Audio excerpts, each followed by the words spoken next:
with these folks to connect with the professional mindset, right? So I like to think of it as, you know, people spend time on other social networks, but they invest time here on LinkedIn, right? So it's a tremendous opportunity to get your content into the professional feed and connect with these folks here. And the second interesting stat I want to pull out, and to put in the chat, but if you can, then let's see like a all good to go kind of thing or something. Anyway, somebody chat with me. 7 times our content pages receive 7 times the page views as our job pages, right? Thank you, Michelle. Looks good and sounds great, guys. Awesome, thank you. So again, it just goes to show that there are folks, our members are looking for content on LinkedIn. They're looking for content that inspires them, to connect them, to keep up on topics and trends in their industry, but also they're searching for information to solve their problems, right? So that's where content marketing can really come in to play there. And then, of course, thought leadership. There's a great thought leadership play. And if you've seen me present before, some of the stuff might look familiar. I try to tweak it and update it as much as possible, but there's some really cool stuff I added in around thought leadership at the end. So, so stay tuned for that. And then again, I just uploaded this or updated this morning. The world's largest professional network, 447 million members worldwide, and we're growing at more than 2 members per second. Right? That's crazy, man. These are crazy numbers, but it just shows the need for a place for members to connect. And connect them to other professionals and build their network. I will tell you this, and I talk about this in the book a lot too, right? I would not be here today if it was not for relationships, right? We talk about this a lot at LinkedIn. Relationships matter, and I cannot stress that enough. It's not so much what you know anymore; it's who you know. I got here based on working alongside some very smart marketers, some folks who took a risk, you know, an intelligent risk, I like to think, in hiring me back in the day. And just a lot of hustling and a lot of connecting, a lot of networking, a lot of being helpful, being nice to others, and again, I cannot stress that enough. So connecting and staying top of mind with the people who matter most to you is the name of the game, right? And LinkedIn is the place to do that. So enough about that. Let me take you back to 1977, Mr. John Travolta on the dance floor here. This is from Saturday Night Fever.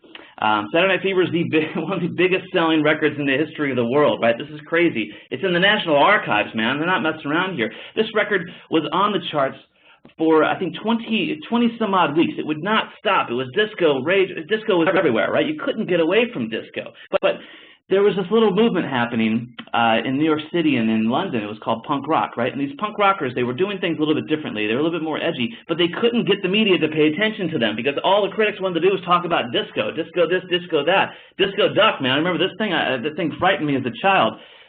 Anyway, but my point here is what they had to do to get the media to pay attention to them. They had to become so outlandish. They had to tell their own stories in such a unique, specific way that they forced the media to pay attention to them. And why am I talking about punk rock and disco right now in content marketing? Well, it goes to one of my favorite quotes of all time. This is from Jello Biafra. If you know who Jello Biafra is, that's awesome. He is a punk rock singer from the San Francisco Bay Area. But during this time, right, this is really tough for these bands to make to get media to pay attention to them. So he famously said, "Don't hate the media, but instead become the media." And why is this important? Because this is where we are at today as marketers, right? If you can't get somebody to tell your story for you, then it's up to you to tell your story for yourself. And why would you not want to own the conversation? Why would you not want to tell your own story, right? So much like the punk rockers did in the late 70s to defeat disco, and we can all thank God for that, right? It's up to us as marketers to tell our own story and to control our own destiny when it comes to this. And again, content marketing is the way to do this. You can make an impact this morning by creating a blog, and you can make a bigger impact, you know, a month from today by being consistent with that. And you can make a much bigger impact in 6 months to a year if you just keep this strategy. Tell your own story, right? This is very important stuff. And of course, why are we doing this in the first place? Well, we all know this stat. This is from Forrester, that 60% of the buying cycle is done before anybody's ready to talk to the sales rep, right? This is crazy, and I heard this number is even up to like 90%, and it makes sense, right? Because we're searching, we're out there searching. We don't want to talk to them. We want to discover this for ourselves. So we're searching the search engines, we're searching social networks, and we're looking for we're looking for solutions to the problems we have. And once we find that content and we start to build start to build trust with that authority figure who's distributing that content, promoting that content. That's who we're going to call when we're ready to make a decision. So it's super important that you have content that addresses these needs and these ideas. But at the same time, we don't need more content. We need more relevant content, right? So the search engines have killed the content farms, and for good reason, because they were creating the keyword stuffed black hat SEO technique crap content, right? And so it's up to us as marketers. This is a good thing for us, right? It's forcing us to become better marketers, because when you type in a query into the search engine, it's the search engine's job to deliver the most relevant result, right? And how do they do that? Well, they do that through, authority, through link backs, through social shares, et cetera, et cetera. But you have to have something out there that's written well, that's answering a question, and that's helpful, right? And there's not optimization factors around it, but that's a whole other story. But the core of this idea is just to be relevant, right? Not more content, more relevant content. Ask yourself, do I create this damn piece of content or not? The data is out there. If the conversation is not happening, don't create it. You can't. One thing I've learned over the years is you can be too far ahead of the game. If you're too far ahead of your audience, your competition is going to sweep in and steal the conversation from out from under you. So if you think you're being cool and innovative, you might be just a little bit ahead of the curve. There is no reason why you should question whether or not there's a piece of content that you should create, right? Between keyword research, between search volumes around the content piece, between just listening to conversations, polling your customers, questioning your customers, there's no question anymore, right? I call this rage against irrelevance. There was a recent study that showed that 44% of overall respondents say they would consider ending a brand relationship because of irrelevant promotions, and an additional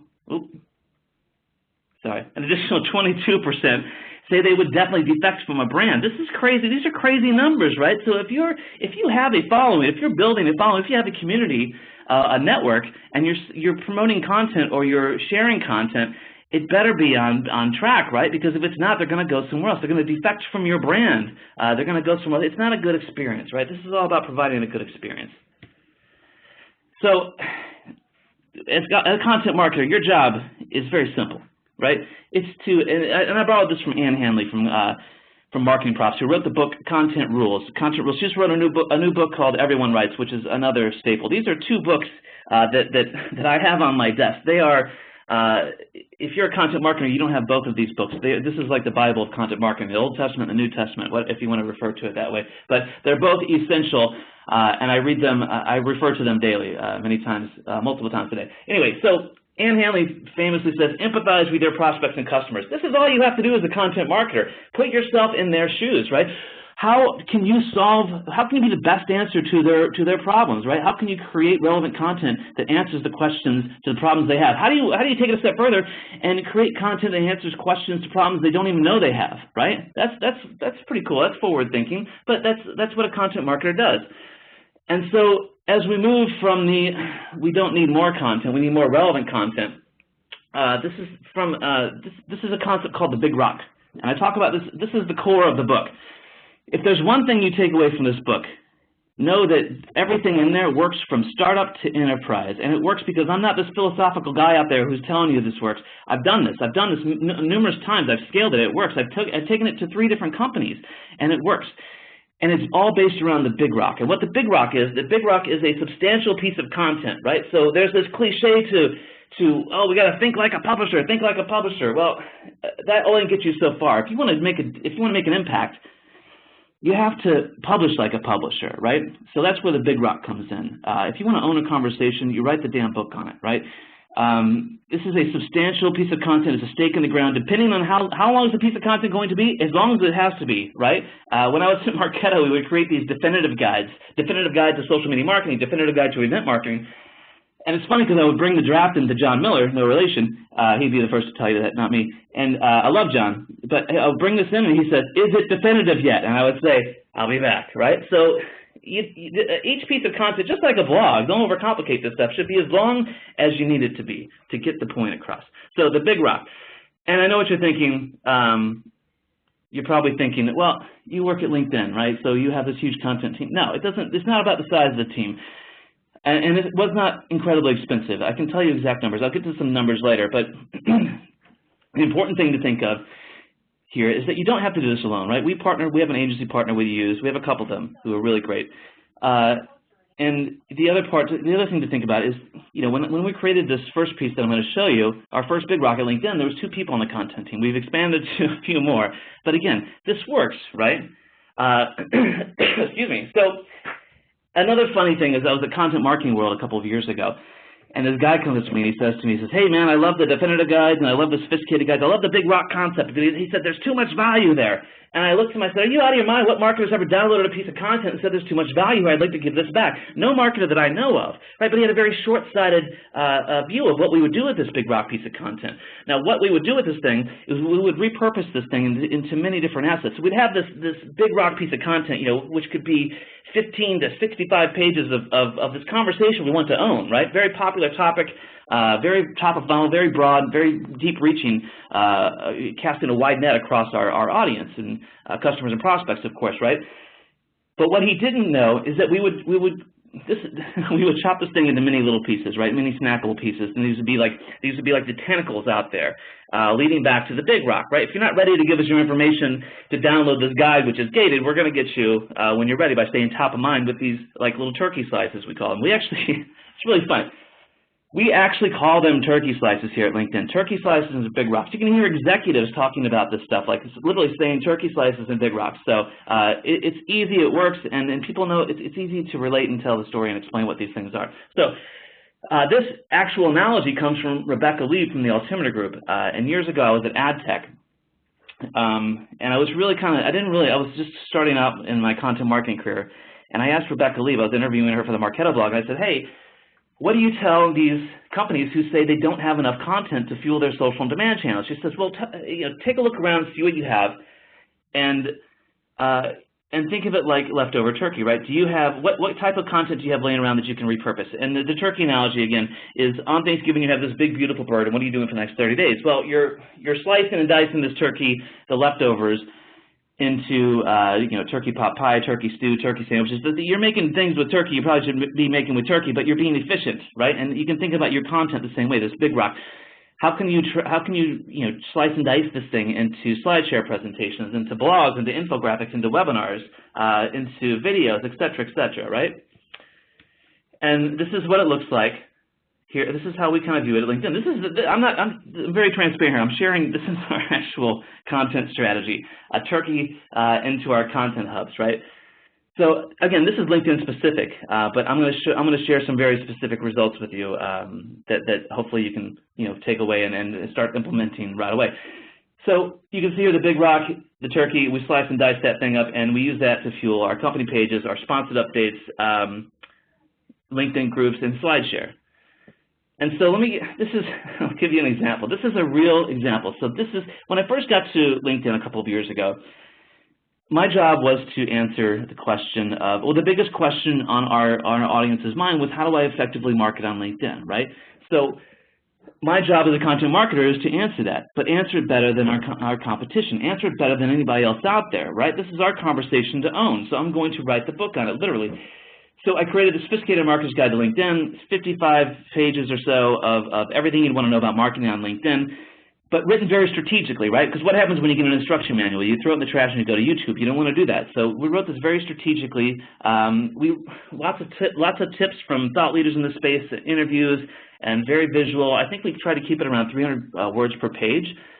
So it wasn't very dense, and it was an easy read, and you could flip through this, and it was organized very nice. So you could keep this sitting on your desk, and if you have a question or a reference, it's right there for you. But it's also kind of a fun read, and it's a fun design, too. So the interesting thing here is we wanted to mash up this classic kind of Mad Men feel, even though I know it's completely overdone. But we wanted to mash that up with a very forward-thinking mobile approach. And the sophisticated marketer, in my opinion, is someone who takes these tactics from that Mad Men era, right? These David Ogilvy type tactics that we know are always going to work, right? In the world of marketing, in the world of marketing disciplines, and mashes them up with a very forward-thinking approach. So you get, I think people are kind of tired of seeing, 5 tips to be successful on social media, right? But so how do you take these classic marketing disciplines and mash them up with this forward-thinking social mobile content approach, SEO, PR? How do you mash that up together? So that's kind of the approach I was taking. That's what I consider to be a sophisticated marketer.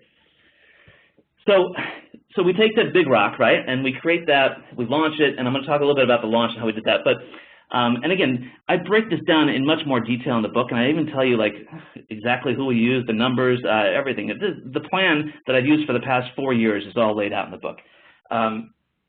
So we would take that big rock piece of content, we'd slice and dice that thing into, infographics, slide shares, a physical book for events and whatnot, the mobile download. We make sure this thing looks beautiful across the 3-screen experience. One of the biggest mistakes I think that the B2B marketers make, especially B2B, is they don't focus on mobile, right? If you have to kind of pinch and squeeze and shift your content around to view it on a mobile screen, people are going to bounce and they're going to go somewhere else. So having a consistent look and feel between desktop, mobile, and tablet is essential. I mean, LinkedIn, the app renders beautifully, as does the content that's pushed through there. So, and then take that in combination with your marketing automation platform, or your marketing platform, and your landing pages are optimized, et cetera, et cetera. So if you can't do it yourself, there's certainly people who can help and software that can help. So anyway, so you see that would be the big rock split into the turkey slices. Again, this is enough. Out of that one piece of content, I think we pulled almost 40 different assets, and the beauty of that is that they're already created. We're just lifting these out of the guide as these little snackable pieces, right? And again, I mentioned that they're like these little tentacles out there in the world of social. We use social to promote those, and they all lead back to the big rock on the blog, which I'll talk about it in a second. So, and then we took the guide. The next step is once you get all that stuff created, and again, this is more content, not more relevant, or more relevant content, not more content. And why? Again, I can't stress that enough. 1 home run per quarter. Doug Kessler from the Velocity Group says this is great. You don't need to be pumping out 10 ebooks a day or 100 blog posts a day, right? You need 1 home run per quarter and then a constant stream of blogs, like of relevant blog content. We'll talk about that in a second as well. So after we create the big rock, we slice and dice it, and then we take it global. Again, same piece of content, just translated. I don't even know what this says. This is the Portuguese version. I don't even know if this is correct. But I'll tell you what. I trust my global leads to do a good job in the translating because they're awesome at what they do. But that one big rock piece of content, we got 40 plus assets out of it, plus we went global. So now we're in 7 languages. This is one piece of content, folks. And then that leads me to the conversation of where does all of this stuff live? And this is called the dude abides, right? The blog is the social media rug that ties the room together. And what do I mean by that? I mean, the blog is not the sexiest piece of social media, but it's certainly the most important. This is your mothership, man. This is the hub where all of your great content lives. And this is different. Don't confuse your blog with a resource center, right? A resource center is a library of your content. It's indexed. It's searchable. But your blog is a running narrative. It's your story. It's got times. It's got dates. It's got comments. It's living. It's breathing, right? It's scrolling. It's your story. This is where you tell your narrative, your running narrative of your brand, your story. Like they talk about storytelling all the time. Well, this is your home base. This is your novel for your business, right? And again, I think people overcomplicate blogging all the time. A blog is one idea. It's one simple idea. It can be 250 words, like a beautiful Seth Godin blog post that comes in my email box every morning, or it can be, 1,700-word Moz.com blog post with 57 comments on it. But it's one idea. It answers one question. In Content Rules, the book I mentioned earlier from Ann Hanley and C.C. Chapman, they actually put together a blogging template that I used to use all the time. I used to give it up to employees who were having trouble, getting over that first step of actually blogging. But it's basically a template. It lays it out, man. I used to use this thing. I remember my first blog, and I remember how frightening it was to put my ideas out there, and then people could comment on them because, we all know there's some snarky trolls out there, and snarkiness is not a good quality in the world of social. But I remember my first comment like it was yesterday, and somebody said, "Nice job on this blog post," and then I was hooked, right? And of course, many years later, I've gotten very comfortable with writing my thoughts and putting it out there. But you got to start somewhere, and you got to get over that initial hump. So, and that's really great for bringing your employees and creating this culture of content that everybody's talking about as well, right? Is empowering these employees to contribute to the blog, and we'll talk about that in a second here too. So, so the big rock is this big home run per quarter, right? This is going to fuel your demand gen and social channels for up to a quarter, even up to like almost 6 months, even like a year, depending on how broad the topic is and how often you can update this thing, right? So, the big rock, the home run. So, how do you keep this? This kind of flowing narrative, this flowing, fountain of youth of content, if you will? Well, that's where the blog comes in, and this is the blog in food groups. This is from Rick Burns at HubSpot wrote this years ago on the HubSpot blog, and I love this so much. I can't believe that nobody took advantage of this strategy because I thought it was brilliant. So I brought this to Marketo, and I brought it over here to LinkedIn, and you don't have to follow this like day by day exactly, but it works. Let me check on my chat here, which seems to be in the way. Anyway, so again, the blogging food groups, and I'm not going to walk through each one individually, but I'll tell you how we split this up, right? So much like if you were eating the same lunch every single day, you would get tired of it, right? Well, you got to look at your blog the same way.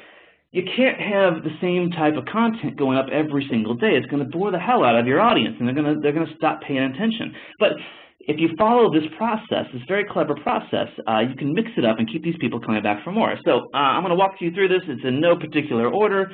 Well, actually Friday is, but we'll get to that in a second. So Monday on the blog, we call this raisin bran content, right? I know there's a piece of spinach there. Again, it's not in any particular order. I need to fix that. But raisin bran content, great for a Monday morning, right? This is very easy stuff to dish out. That's why we call it raisin bran content. It's 5 tips for this. It's how to do this. It's a very light post, right? Your audience is coming back from the weekend. You don't know if they have a hangover or something, if they have this big weekend. You don't know what's going on. So you want to ease them into the week with a nice, bowl of raisin bran, a nice, easy to digest post. And that goes into Tuesday, which is spinach content, and we call it spinach content because it's a little bit more difficult to chew, even though it's very good for you, right? So this is where you bring in a little bit more of a thought leadership angle, maybe a guest post or an interview or something, maybe a little bit of research or something, and that leads into Wednesday. Wednesday is what we call the roast post. It's something you're going to chew on a little bit longer. So this could be your 1,700-word, I want to own this long-tail keyword blog post, right? This could be a blog post that's full of rich media. Maybe you're embedding SlideShare presentations or video or some charts. It's got lots of link backs for SEO, but this is a substantial post. You can't. It's difficult to do these every single week, but if you can, that's awesome because these are very powerful posts.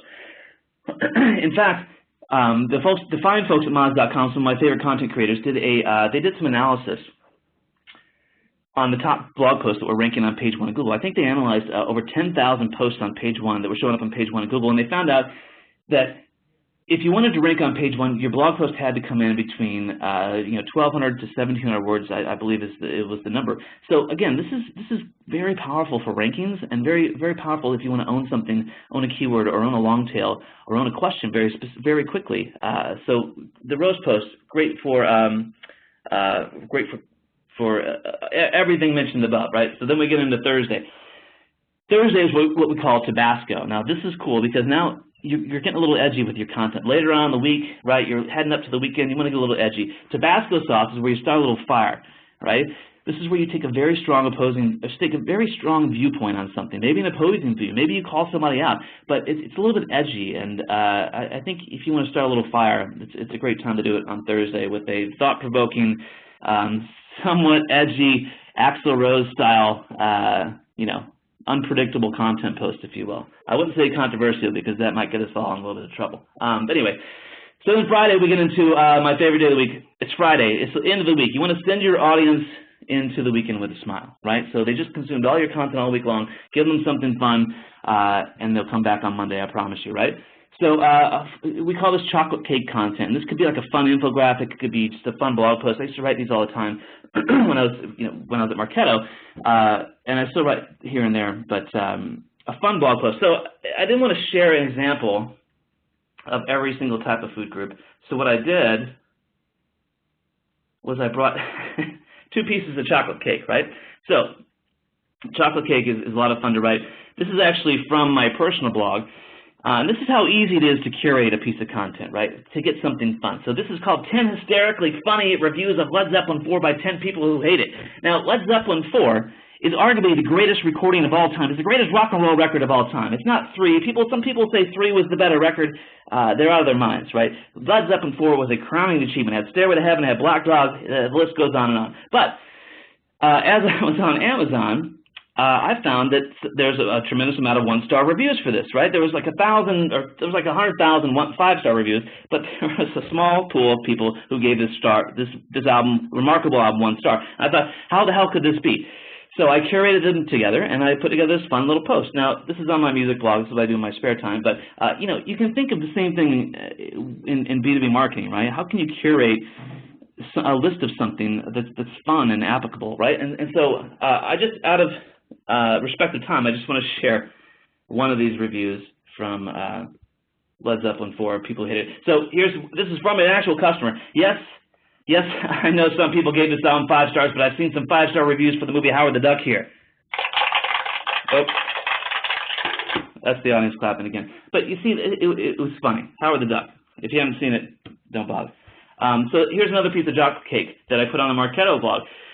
So I was coming back from Guns N' Roses in Las Vegas, and if I had to rank the events in my life, it would be Wedding Day, Guns N' Roses, and Las Vegas, right? I'm not kidding. And so I had this idea on the plane to write 5 content marketing lessons from Guns N' Roses, because this is one of the most influential bands in the history of the world, right? And so I remember going into John Miller's office, and I said, hey, John, I got this great idea for a blog post. It's a fun chocolate cake piece. It's called 5 content marketing lessons from Guns N' Roses. And he says to me, I don't hate it, which means full steam ahead, right? So, but what would happen next is, would completely blow my mind. Guns N' Roses actually shared my Marketo post. This is not Photoshop, folks. That means that Axl Rose may or may not be reading my content. Now, I know what you're saying.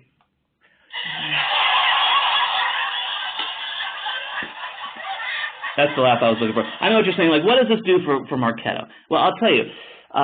Nothing, right? What the hell is the Guns N' Roses audience going to do for Marketo? Nothing. We're selling marketing automation software. But what it does for our audience on the blog is it shows them that we can inject our personality, that we don't take into our content, that we don't take ourselves too seriously. B2B marketing's been boring for way too long, right? So why not have a little bit of fun? And there's actually these 5 content marketing lessons are actually very helpful. They were I put a lot of work into this post, but again, you know, it comes from how do you differentiate yourself in the world of B2B? This conversation around B2B marketing is very, very complicated. So the only way to stand out is to find a unique angle. And my unique angle was injecting my personality into the content I did, that my love for rock and roll and how I could kind of bleed the two together. And you know, when I first met Ann Hanley, she was kind enough to give me some advice, and she told me some of the best advice I ever got. She told me she said, if you can figure out a way to inject your personality into your content, right? Your love for rock and roll music, and relate it. She goes, I think you're going to do quite well. And so to this day, I appreciate that advice, and I do it. So I took this picture, by the way, funny enough. So what does success look like? Now, this is called the Bat Out of Hell approach. Bat Out of Hell being one of the biggest selling records in the history of the world as well. And I think that was successful because of this always-on approach, right? But bigger than that, and I like to think of it like when you're going to launch a piece of content, when you're launching that home run, that one home run per quarter, you need to launch it like a product, right? Don't just put it up on your blog and email people about it and then share it socially. You got to get the whole team involved, like cross-functionally. Come out. I call it all guns a-blazing, right? For those about to launch, fire, AC/DC style, right? But launch this thing like a product. Why would you not? This is a product. It's a big rock content product, right? So why would you not launch this? And why would you not try to get every ounce of value that you possibly can out of this and reach every single person that this thing is related to, right? Or targeted to. There's no question on how big the audience is. There's no question because the targeting capabilities of LinkedIn and other platforms are so sophisticated, they can tell you the size of the audience, and then you can measure your impact and say, have I reached all of these people? If not, then keep going, scale it out more, right? Not only, when I created the Sophisticated Marketer's Guide to LinkedIn, and we launched it here with my team, who did an amazing job, Deanna Lazzaroni, who who helped with the content launch around social and all the optimization. not only were we creating a piece of content that answered the #1 question on our customers' and prospects' minds, but we were creating our own best case study, right? This is LinkedIn Marketing Solutions 2 years ago. We were kind of the new kid on the block.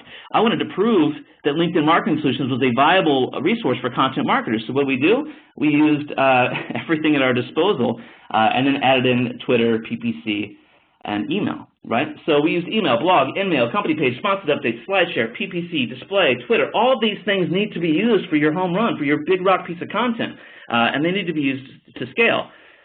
So this is what it looks like. I don't like to overcomplicate things. There are demand gen waterfall models out there that look more complicated than nuclear reactor plans, right? This is crazy stuff, folks. This is how you do it, man. This is a very simplified model, but this is what works. You have the turkey slices that are non-gated at the top, all leading back to the big rock piece of content. They go into lead capture, MQL. No, they go into a nurture track, which is nurturing them with more turkey slices. When they are ready to go, we send them over to SDR. They are qualified as a sales qualified lead, and then hopefully sales can close them out to revenue. This is the model, man. This is what works. This is a very simplified approach, but each big rock piece of content needs to be mapped like this. And so this is the results out of the gate.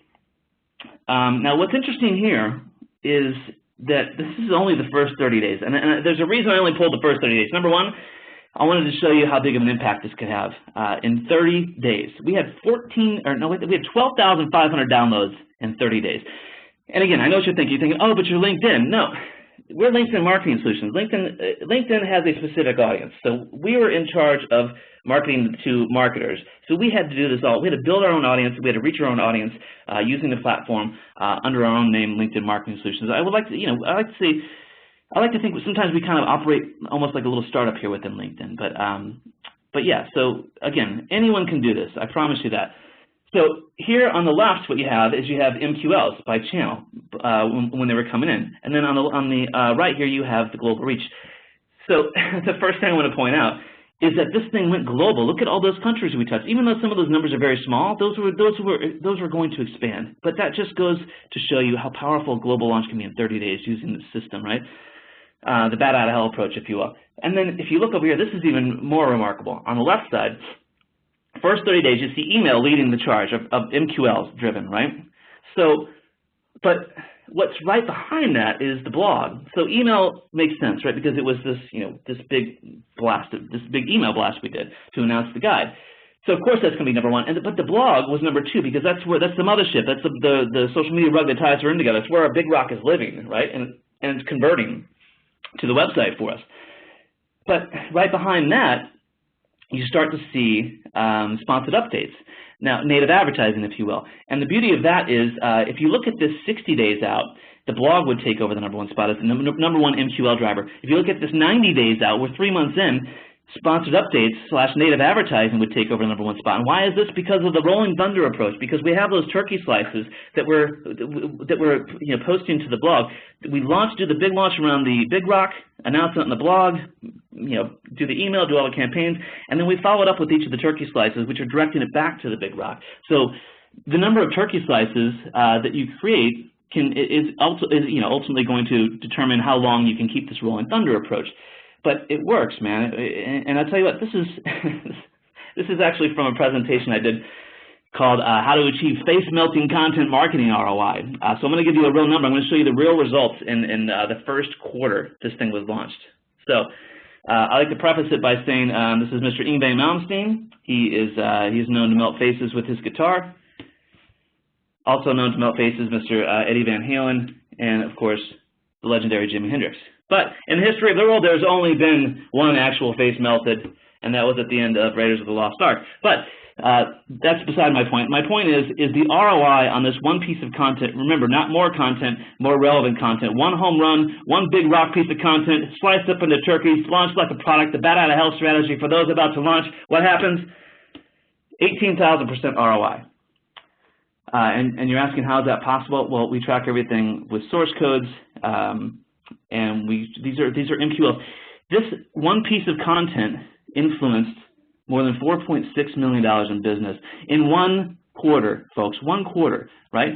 And why did that work? Again, because the system works. And in the topic, we were empathizing with her. We were answering the #1 question on our audience's mind, and we answered it better than anyone else, and now we are the authority. And I tell you what, this scales because we went on to our next conversation, the next conversation that I want to own, and we're doing that now. We'll talk about that in a second. So, along the way, you can't do any of this without a thought leadership angle, right? This is Mr. Jimi Hendrix at Woodstock.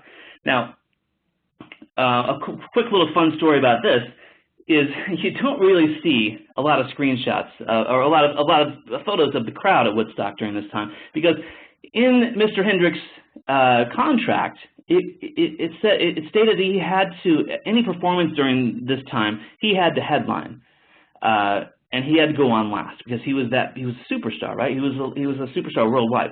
But so why is he playing during the daytime? Well, because Woodstock was completely unorganized, and so many things went wrong that they'll find that Jimi Hendrix headlining the show, everything was running so behind that Sunday night, it was supposed to be the headlining act, everything was running so far behind that Mr. Jimi Hendrix went on at 7 a.m. on Monday morning. Over 2/3 of the crowd had left, so that's why you don't see these big epic pictures of 500,000 people at Woodstock with Jimi playing, because they 2/3 of them had left. But what happened that day, and that lives on into this in the history of rock and roll, is his performance of the Star-Spangled Banner and what he did. And that leads me to his impact on thought leadership. Jimi Hendrix is the ultimate innovator, which innovators equal thought leadership, right?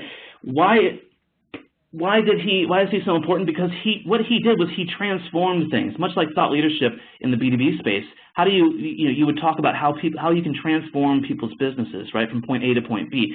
Mr. Hendrix transformed the blues. He took blues, rock, jazz, psychedelic music, rock and roll, and transformed it into something that nobody had ever heard before. It was his own unique angle. And you need to think about your content the same way. When you write a blog post, how can you do something that's never been done before? How can you transform an idea and put a new spin on it, right? That's what Mr. Hendrix was doing. And 40 years to his death, his impact is still being felt by thought leaders like Mr. John Mayer, who says, who I am as a guitarist is defined by my failure to become Jimi Hendrix. That's a very powerful statement. You could say that there are other guitar players in the world who could surpass Mr. Hendrix in technical ability, right? Mr. Eric Clapton, you could say Eric Clapton optimized the blues, right, for the greater masses of the world. But Jimi Hendrix transformed the blues, and that's what thought leadership is about. It's about it's about transforming ideas into something truly novel. So along the way, when you're creating the Big Walk, when you're creating the blogging food groups, keep that in mind. How do you transform that idea into something novel that somebody's never seen before? And so what is thought leadership? Again, this is from John Miller. John Miller is one of the smartest marketers on the planet, who I worked with at Marketo, co-founder of Marketo. And I love this. There's a million different examples of or definitions of thought leadership, but I love this because I think it sums it up beautifully. So thought leadership in content marketing can very effectively build your awareness and brand, but true thought leadership is much rarer, right? Thought leadership consists of ideas that require attention, that offer guidance or clarity, and that can lead people in unexpected, sometimes contrarian directions. Think of Seth Godin, for example. And this is my favorite part. Thought leadership needs to be educational and ideally provocative. Content marketing can simply be fun or entertaining, but they do need to work together, right? Keep that in mind. And why thought leadership? I will tell you, as Jeff Ernst from Forrester puts it, business buyers don't buy your product or service. They buy into your perspective and approach to solving their problems, right? This is like the overarching theme of everything you do that we talked about before. So I split this into, this is kind of my own personal perspective. So I was sitting there trying to think of how, what types of thought leadership are there and how can you excel at this? How can you apply this? So I came up with 3 types of thought leadership. So there's industry thought leadership, which is where you stay up on top of trends and topics in your industry, right? A great example of this is, right, if there's a company that gets acquired, I'll go to TechCrunch to read it, but if I want to read about how the acquisition of that company affects me as a marketer, I would go to the thought leader in the space. I would go to the business blog that I think has the best opinion on that, right? Great example there. Second is product thought leadership. How does your product transform someone's business from point A to B? Marketo does a great job with that. HubSpot does a great job with Eloqua, the usual suspects, right? And then finally, organizational thought leadership. Sort of a cultural play on thought leadership. How is your company, how is your business designed to succeed? How are you doing things differently? How are you thinking differently? The first thing that pops in mind is Kapos. Jesse Noyes over there is continually writing thought leadership pieces around creating this culture of content. Now we all know. Well, I hope you know that Compose is a workflow management platform for content marketers, right? So Jesse's not selling the workflow; he's setting you up for success. If you create this culture of content and you get that, and that's good for everybody. Your next step is you're going to need something to manage that workflow, right? And measure success, and that's what he does, and that's a beautiful way to do it. It's almost like an intent kind of content hack for creating content around intent that's going to lead up to this bigger conversation. I love that approach. Anyway, but don't confuse thought leader with thought leadership, right? And what I mean by that is there's plenty of thought leaders in the space, and we can't all be thought leaders. I think we all can't be the Jay Bears, Joe Pleaseys, Ann Hanleys of the world, but collectively, your company can become thought leadership, can achieve thought leadership through the insights of this culture of content from your individual employees' contribution, right? The greater of the sum, achieving thought leadership through your business, right? And the example I use here is Mr. Ozzy Osbourne, right? Thought leader in his own right. But when he left Black Sabbath continued on because they achieved thought leadership as a collective group, right? And their impact to this day. There was a poll. I'm not making this up, folks. There was a poll from the British Phonograph Institute that came out last year, and they asked, what's the most important band in the history of the world? And Black Sabbath came out at #1, right? Beating even Led Zeppelin. That's crazy. They had twice the results, or twice the responses as somebody like Led Zeppelin. And why is that? Again, a thought leadership play, man. They transformed rock and roll into heavy metal. They invented heavy metal, for Christ's sake, but they transformed something into a novel idea that people had never heard before. They were the first to do it, and they continue to do it to this day, and their impact is felt in this poll. Again, lessons on thought leadership from Black Sabbath and Ozzy Osbourne. Now, in Ozzy Osbourne's case, let me caution you here. Don't follow in Ozzy Osbourne's footsteps. He was biting the heads off of bats, for Christ's sake, but seek what he sought. Which was to be epic, to be remembered, to be great, and to do something that nobody's ever seen before. So keep that in mind. And of course, I'll leave you with this on thought leadership. Thought leadership will save us from content shock. This kind of buzzword, and Mark Schaefer's a brilliant guy, a brilliant marketer, and he came up with this concept a little while ago. It was about just being inundated with too much crap content. Well, thought leadership is going to save you and help you stand out and help you be a better content creator, a better content marketer, and actually position your company in a better spot to crush your competition if you can implement thought leadership correctly. So keep that in mind. So I'm going to leave you with my big finale with the marketing future of the team, as demonstrated by my all-time favorite band, KISS. I am a card-carrying member of the KISS Army. I think they're the greatest content marketers on the world. I think they're the greatest marketers on the world. I think Gene Simmons is one of the greatest sales guys in the world. I just read the book Me, Inc. from Gene Simmons, which is brilliant. And so I was coming back, a little story. I was coming back from photographing KISS in Vegas. And again, so if I had to rank days of my, best days of my life, it would be wedding day, Guns N' Roses in Las Vegas, and then KISS in Las Vegas. Actually, KISS and Guns N' Roses are kind of interchangeable. They actually tie. But that's not important, right? So I had this idea, and it kind of hit me like, man, KISS has figured this stuff out. Let me demonstrate for you. So what you have here is you have all the elements of the future of the perfect marketing team, right? They have SEO, social, content, demand gen, PR, and the most important, the community, right? So the important thing here, the key part is that they're all synced together, right? What you have is you have KISS, this band, who is 4 members on stage playing together beautifully, all synchronized, right? Creating this amazing song, this amazing music, this amazing performance. But they all, while they all each have their own individual role in the band, they come together very nicely, and they work together, and the results speak for themselves, right? Oops. Can everyone still hear me? So, anyway, and this came from a conversation I had with Brian Clark from Copyblogger, and how he told me that he organized his team for success, right? So he had his SEO team sitting with social, with content, with demand gen and PR, all working together, and with community as well. And the bigger the company, the bigger these silos are. If you have these people in silos, they can't communicate, and there's too much overlap, right? Because they're all dependent on one another for their success. And let me break this down even further. So just like KISS, the 4 unique band members work together to deliver an amazing product. Your marketing team, in this case, needs to work together to deliver an amazing experience, an amazing marketing experience, right?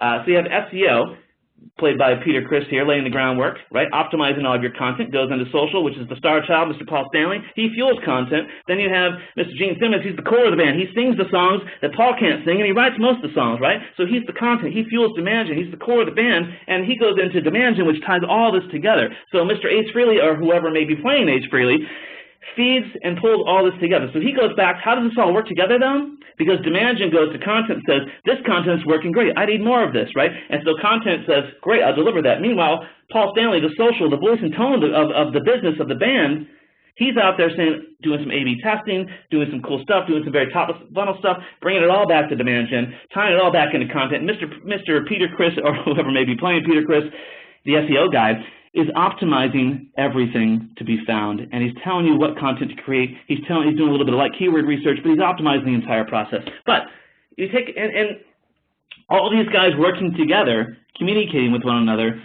much like KISS, they deliver content that their fans want to consume and share. You could say that these big rock pieces of content in the form of an album is what KISS produces, right? And then they take it a step further. I cannot stress this enough. There's like this little bit of a battle between PR and content right now. I don't like it because it's not moving us forward, right? PR needs to be aligned with content and social. They need to be part of the band. As you can see here, Mr. Doc McGee, who's the manager of KISS, he goes on tour with KISS, right? Because he guides their vision as the hottest band in the world. Just much like your PR team should be guiding your vision with your product, and the messages should all be aligned. There's too much overlap between social content and PR and the influencers they talk to. What's more important, having a blurb on the New York Times or the front page of Content Marketing Institute? Well, they're both important, and they both need to be addressed. And the messages need to be aligned, right? There's an analyst, right? Brian Solis is talking to PR folks, but he's also talking to content marketers and social folks, right? And it just works. And then, of course, they deliver an amazing experience on tour. So event marketing ties in. You see where I'm going here? KISS figured this out 40 years ago, for Christ's sake. I took this picture, by the way, too. And then, most importantly, they built a thriving community who loves to share and consume their content and advocate for them, right? So if you don't have this community, then you really don't have anything.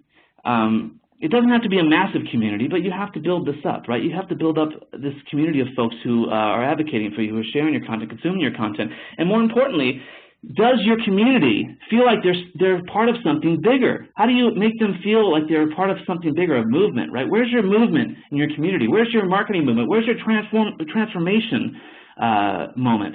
Think about that. I advocate and I talk about KISS all the time because they make me feel like I'm part of a bigger family of KISS fans. Marketo does a really good job with this with their Marketing Nation. They connect these marketers together to make them part of something bigger, and they feel connected, and they feel like they're part of a community that's worthwhile, that they can get help from, they can support. It's very, very, very powerful. So I will wrap it up with this. This is the book, Welcome to the Funnel. Again, this is a labor of love for me. It's everything I know about content and social, all my secrets, everything that's worked for me over the past few years. And again, everything in this book I've done, it works, and I love chatting about it. So the forward, Ann Hanley was kind enough to do the forward. She was so influential in my career, probably the most influential in me getting to where I'm at today. This is the second big rock piece of content we created, the follow-up to the original Sophisticated Marketer's Guide, the Sophisticated Marketer's Guide to Thought Leadership. This is a conversation that I wanted to own, and we are in the process of owning that conversation right now. A big rock, it's available for download for free, and you'll see some turkey slices coming out. This is like happening as we speak, right? And then finally, we just launched LinkedIn Lead Accelerator last week, which is our Bizzo integration, the product that is a full funnel marketing solution. So I invite you to take a look at that, and I will leave you with one of my quotes, one of my favorite quotes of all time as a content marketer. Mr. Paul Stanley said this at a show I was at. He said, people want a thrill, people want a spectacle, and people love to be entertained. And I think that's so applicable as a content marketer, especially in the B2B space, right? We don't have to be boring. B2B marketing can be sexy and fun, but it's up to us as marketers to realize there's another person on the other end of every piece of content we create. So how do we make that into an experience instead of just a white paper? I will leave you with that, and I will take any questions. I think we have a few minutes. We have 9 minutes for questions. If anyone has any questions, please let me know. And what's funny is I kind of just jump right in here with the questions. One second, I'm looking for our questions and I can't seem to find them.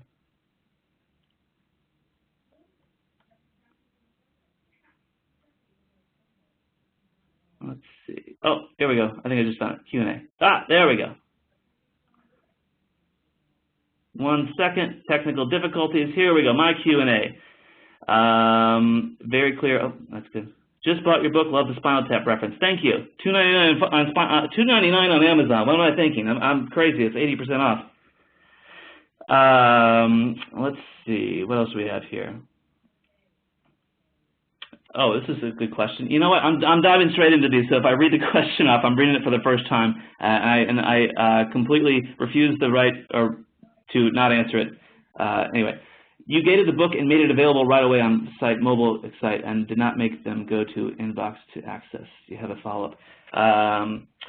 We launched, here's the thing, is the initial launch of the book, we launched this like a product, so we made this big announcement, we called influencers, we sent out early drafts of the guide. I talk about this in the book. Like, how do you build up buzz for this, man? We were so excited about this guide, and we had so many thought leaders who were participating in it.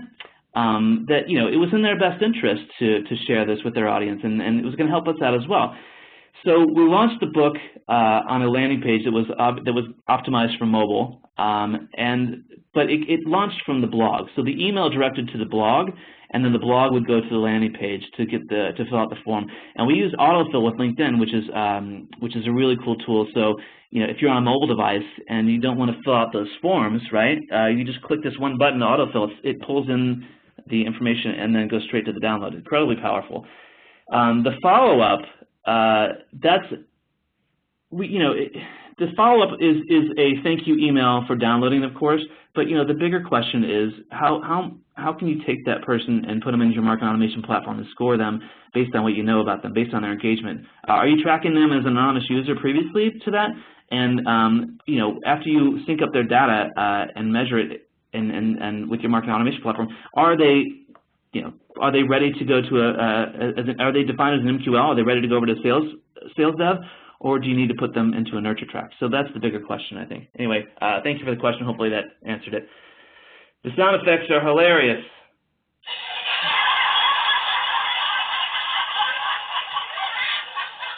I thought I dropped them in. It's like a live studio audience, right? But every time sometimes I screw up a joke and I have to do this. So hopefully I didn't have to use that today. But anyway, are you considering the news feed in LinkedIn as blog? No. The news feed in LinkedIn is the feed, right? So that's your feed, and it's different for everybody. It's based on what shows up in your feed is based on the richness of your profile, right? It's based on the companies you follow. It's based on the folks you are connected with. And what's really cool about this is when I wake up in the morning and I log into LinkedIn or Pulse, you know, whichever app you use, I see you know, the most relevant news, trends, and topics for me. It's like a personalized New York Times, like a personalized digital newspaper. And so I can get up to speed very quickly on my day, and I can engage with folks. There's a really great app called Connected, where you can download this. It's a separate app, and you can actually it gives you little alerts and push notifications on who to connect with, who's you know, from different attributes. So I highly, you know, recommend that as well.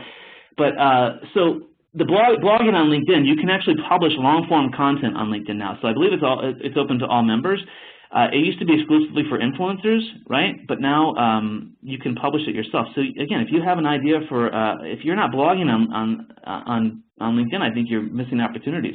It's shareable with your network. It has the opportunity to be picked up in the Pulse, and you could get a really good conversation going. The comments are awesome, and you know, your profile's attached to the comments, so you don't see a bunch of trolls on here. So I think it's just a great opportunity. Let's see, next question. Can you blog live on your site, or should it be on a separate URL to be most valuable from an SEO perspective? That's a very good question. I mean, it depends. You know, I hate to be this cliched answer if it depends on your business goals, but if you want, it depends on your audience. If you have a small audience on your business blog, you know, and you want to reach a bigger audience, I would suggest you publish that on LinkedIn. Now, the SEO perspective is, you know, you might outrank your own post if you publish it in both places. You won't get penalized. From what I understand, you won't get penalized for duplicate content because Google will be able to tell where that the original author, as you know, from where that post was published first. But again, with a strong domain authority like LinkedIn behind it, you might outrank yourself. But I mean, as long as you have, you know, proper link backs and you know, you can drop a little banner in there and driving traffic back, you're not being too over salesy, I think it might be a good thing, right? And let's see, what else do I have? Oh, here's a good one. I think I'm going to run out of time here, so I'm going to answer this last one, and I'll take the rest of the questions. You can tweet me if you have a question, or connect with me on LinkedIn. Feel free to do that. Just put a little note in there where you saw me at, and I will try to follow up with, well, I won't try. I will follow up with a blog post that answers all these questions. So these are great questions. So how long did it take you to write the big rock, then design it? So how long do I need to plan in advance for creation time? It's all in the book. I mean, I literally walked this through line by line, but I'm happy to tell you that I didn't do it alone. I had a co-writer. Man, I'm giving you all my secrets. So it's a good thing it's the end of the webinar. I'm a writer at heart, but sometimes I have a lot of different hats on here. So I kind of wrote out the initial draft, and then I had an editor go through and supplement it and clean it up and pull some stats. And then we pulled some internal stats from LinkedIn. So it took probably, to write the whole thing, it probably took, I don't know, 4 to 6 weeks. And then design, we use a company called Scorch, who they are the best design, creative and concept folks that I could ever imagine. I've been using them for years. It's funny, they have a B2C background, but they work now in a B2B space, so it's interesting to see their B2C perspective in the B2B world. It's like they create stuff that nobody's ever seen before. It's cool stuff. They're like the Jimi Hendrix of agencies, in my opinion. So I think they laid this thing out in probably 2 to 4 weeks, and then followed up with the turkey slices, you know, with the following week or two. But they delivered it beautifully optimized. It was great. And then we launched. Then we set up the campaigns in Salesforce. We you know, got set up translation globally, and you know, queued in every person cross-functionally that needed to know about it, from PR to SEO to social to content to PR or to social to demand gen, etc. Set up some webinars. I did 3 webinars on this big rock piece of content globally. It was the same damn content. I just swapped out, you know, case studies to regionalize them. But the content was universally appealing. It was global. Now that being said, don't create a piece of content, you know, and put the Golden Gate Bridge or the Statue of Liberty on it and expect it to go global. And you know, Scorch, the agency was they understood our goals, and they had the bigger vision that we had on this piece of content as well. So. I'd say all in all, I don't know, 2 to 3 months. But again, man, that time invested. I mean, again, this thing. We launched this thing a year ago. We just revised it for 2015. But it's still one of our. I think it's our #2 biggest MQL driver out of all of our content pieces, and the #1 is the new sophisticated guide we just launched. And then we have, you know, I'm writing another sophisticated guide right now. That will come out probably in the spring or summer. So anyway, so thanks everyone. I have to jump here because we are at 12 o'clock here PST, and I need to go grab lunch. So thank you so much. And if you have any questions, any follow-up questions, you can feel free to tweet me or connect with me on LinkedIn, as I mentioned before. Subscribe to our blog. There's lots of cool stuff going on there, that's the best way to stay up to date with LinkedIn marketing solutions and everything going on here. So thank you so much. It's been a pleasure, and I'd love to get your feedback on the book as well. So let me know what you think. Thanks so much, folks.